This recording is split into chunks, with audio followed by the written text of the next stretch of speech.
राधे राधे, हरे कृष्णा। आप रंग भरी एकादशी, आंवले की एकादशी कैसे करें उस दिन भगवान विष्णु के बाल स्वरूप लड्डू गोपाल जी की सेवा। किन किन चीज़ों की ज़रूरत पड़ती है रंग भरी एकादशी के दिन ठाकुर जी की सेवा करने की, चलिए देखते हैं। ठाकुर जी की सेवा करेंगे आज रंग भरी एकादशी के दिन। तो सबसे पहले जिन सामग्री की ज़रूरत होती है उसको इकट्ठा कर लेते हैं। उसके बाद भगवान विष्णु का अगर विग्रह है आपके पास तो उन्हें पंचामृत से अवश्य स्नान कराएं। लड्डू गोपाल जी को पंचामृत से स्नान कराएं। सबसे पहले रंग भरी एकादशी के दिन अबीर गुलाल से स्नान कराया जाता है, यानी अबीर गुलाल से होली खिलाने की प्रथा है।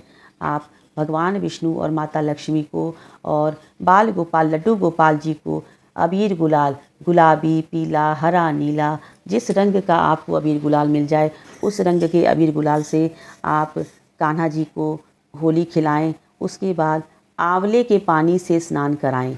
आज आंवले का एकादशी है, इसलिए सबसे ज़रूरी है आज आंवले के पानी से स्नान अवश्य कराएं। देखिए इस तरह से आज आंवले के पानी से ठाकुर जी को, भगवान विष्णु को, माता लक्ष्मी को स्नान कराएं। कहा जाता है कि आंवले के वृक्ष में साक्षात भगवान विष्णु और माता लक्ष्मी का वास होता है। तो इस स्नान से आपको स्थायी लक्ष्मी का वास आपके घर में होगा इस स्नान कराने से। अब इसके बाद पंचामृत स्नान कराएंगे। एक तुलसी दल अवश्य डाल लें और पंचामृत स्नान अवश्य कराएं। ये बहुत बड़ी एकादशी होती है। रंग भरी एकादशी के दिन भगवान विष्णु के साथ साथ शिव परिवार की भी पूजा करने का विधान है। अब इसके बाद फूलों से स्नान कराएं। बहुत ज़रूरी होता है इन चीज़ों से स्नान कराना आज के दिन। देखिए पुष्पों से आप स्नान कराएं, पंचामृत से स्नान कराएं, अबीर गुलाल से स्नान कराएं। अब इसके बाद शुद्ध जल से स्नान कराने के बाद अच्छे से टॉवल से, आप साफ कपड़े से ठाकुर जी के विग्रह को पोंछ लें। बिना पोंछे कभी वस्त्र नहीं पहनाना चाहिए, नहीं तो मूर्ति धीरे धीरे मूर्ति पे कालापन पड़ने लगता है। साफ से मूर्ति को पोंछ लें। अब लक्ष्मी नारायण जी को वस्त्र पहना देंगे, इस तरह से पीला चंदन लगा देंगे। माता लक्ष्मी को रोली कुमकुम लगा देंगे, अच्छे से श्रृंगार कर देंगे। आज रंग भरी एकादशी है, रंगों का त्यौहार है। रंग भरी एकादशी के दिन से ही काशी जी में होली का उत्सव प्रारंभ होता है। वहीं मथुरा वृंदावन में फुलेरा दूज से होली का उत्सव प्रारंभ हो जाता है। भगवान विष्णु को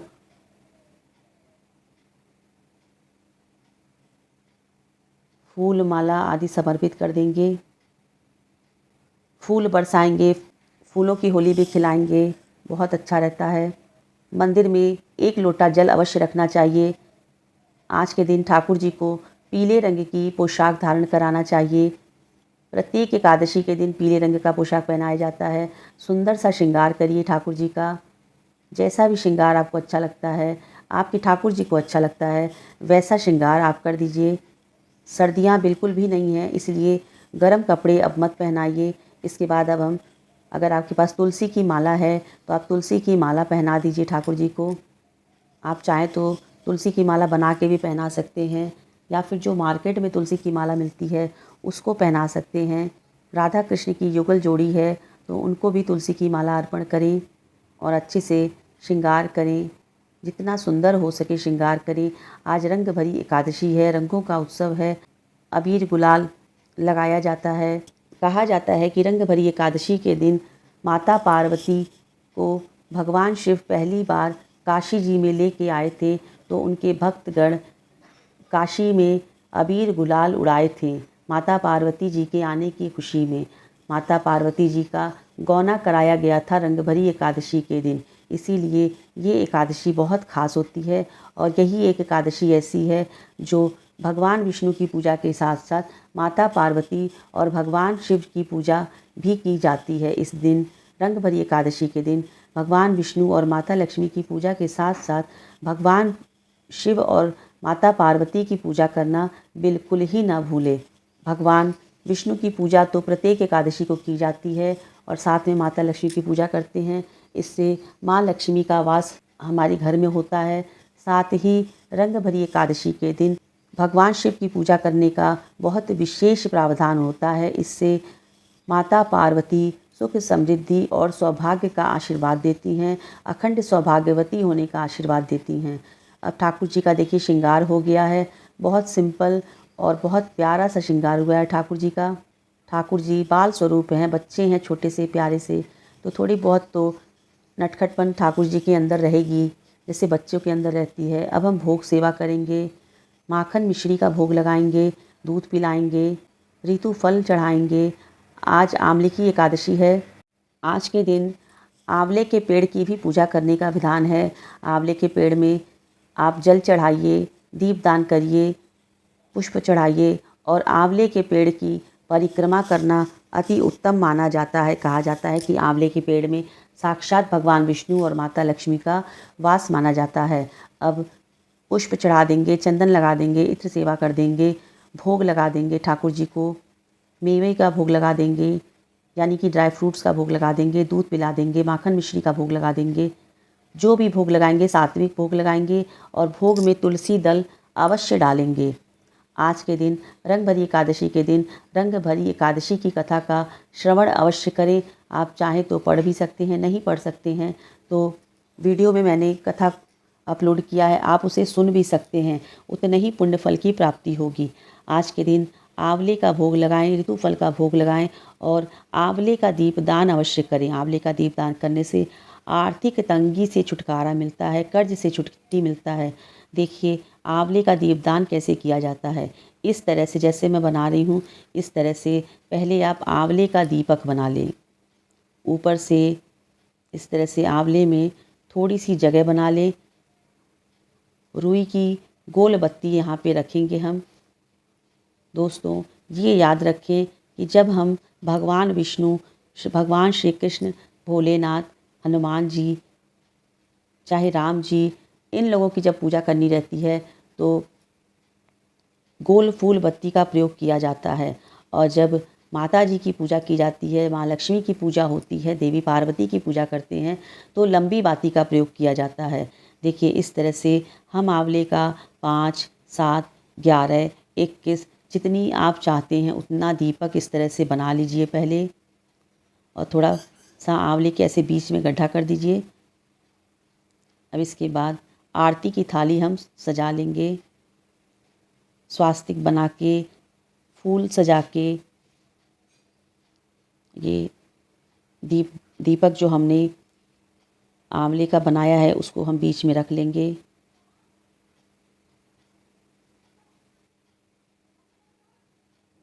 ये पहले से हमने घी में रुई डुबो कर रख दिया था ताकि अच्छे से रुई जो है घी में डूब जाए।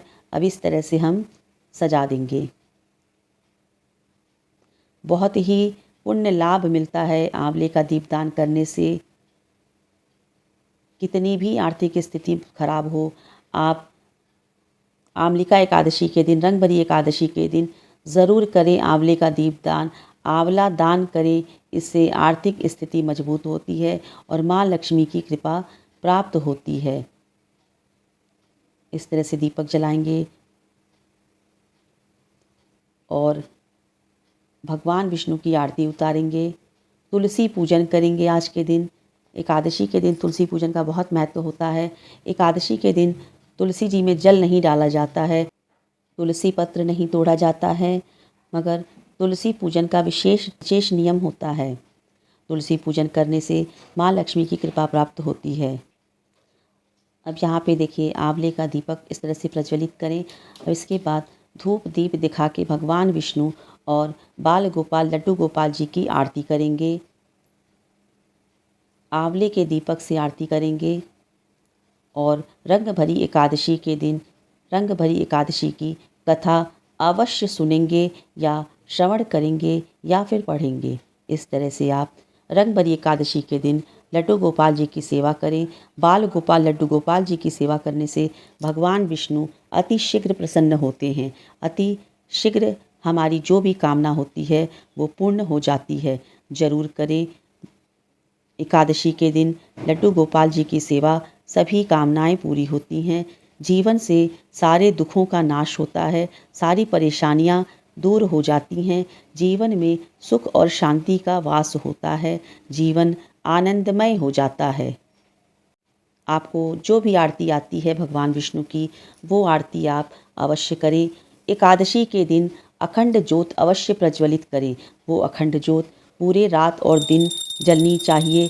घी का ज्योत प्रज्वलित करें या फिर तिल का ही तेल का आप ज्योत प्रज्वलित करें, मगर ज्योत अवश्य प्रज्वलित करें। तो देखिए, इस तरह से आप आंवले का दीपदान आंवले की एकादशी के दिन करें।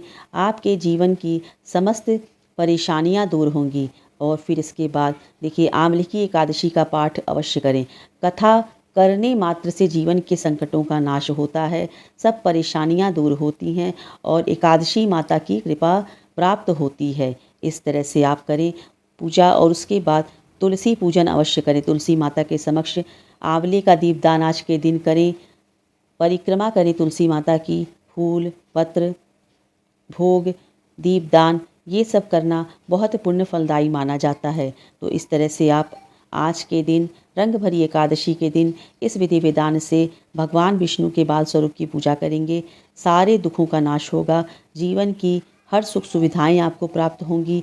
भगवान विष्णु के साथ साथ माता लक्ष्मी की कृपा प्राप्त होगी, क्योंकि कहते हैं कि आंवले में भगवान विष्णु का वास होता है और जहाँ भगवान विष्णु की कृपा प्राप्त होती है वहाँ माता लक्ष्मी अब स्वयं चली आती हैं, क्योंकि विष्णु जी के साथ ही माँ लक्ष्मी का वास होता है। दोनों लोग एक साथ रहते हैं। इसलिए ठाकुर जी की सेवा करें और जीवन को अपने धन्य बनाएं। तो देखिए, इस तरह से बहुत सरल विधि से रंग भरी एकादशी के दिन लड्डू गोपाल जी की सेवा करें। सात्विक भोग लगाएं।